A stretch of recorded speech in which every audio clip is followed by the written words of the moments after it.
So, just like any other beginner, Keith has several questions. Is the server installed? How do I identify it? And which command should I use to access the server? And from where? So I decided to make things easier for him by installing Rocky Linux Server version 10 on a VirtualBox on the desktop. WSL2 was installed anyway, and this made Keith's job a bit easier. But the challenges still remain. Hello and welcome. In this video, I will show you how to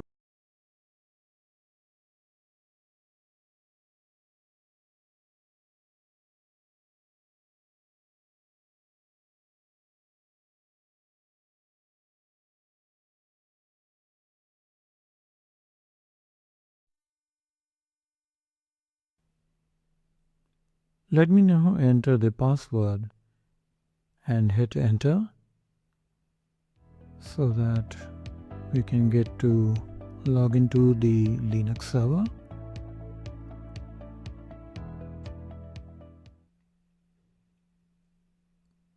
It shows the date of the last login, should I say the timestamp, and we should be good to go. There we are inside the Rocky Linux, and it's got a nice looking interface. It's got about 5 icons at the bottom, and I'm going to click on the terminal and execute a funny command called who am I. While I already know that it's John Doe, I'll just confirm it, and in case you're running a script on someone else's machine, this command could be important. Now to find the IP address of the server, I'll just use IP space A,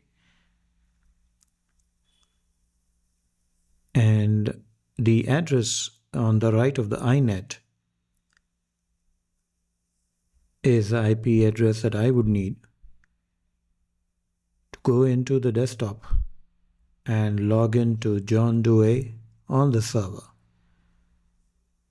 But before that, I would like to know where exactly am I when I logged in, just to confirm certain things.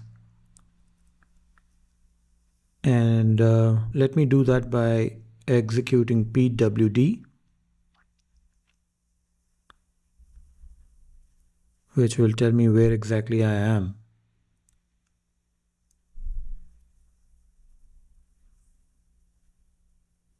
Or should I say, I'll start off with an ls to see what kind of files exist. I should be able to see all this when I log in from my desktop.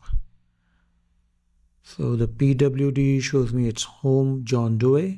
I'll be confirming all this when I log in from my desktop. So let us now go into the WSL2 Debian Linux terminal on my Windows machine. I'll use the command ssh, the username, at the rate of the IP address of the server.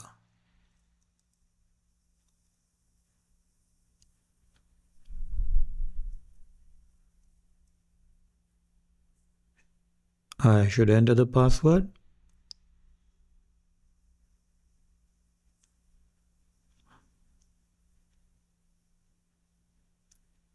And at the prompt, I can see there's a difference from Easy Tester to John Doe.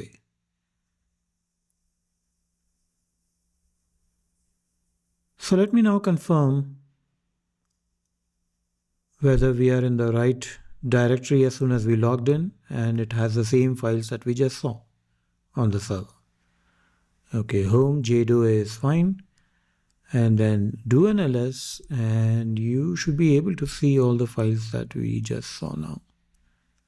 So the ssh command is one of the easiest ways to check what is going on in the server or some other system. And I hope this has been informative enough. so that you can start playing around the server yourself.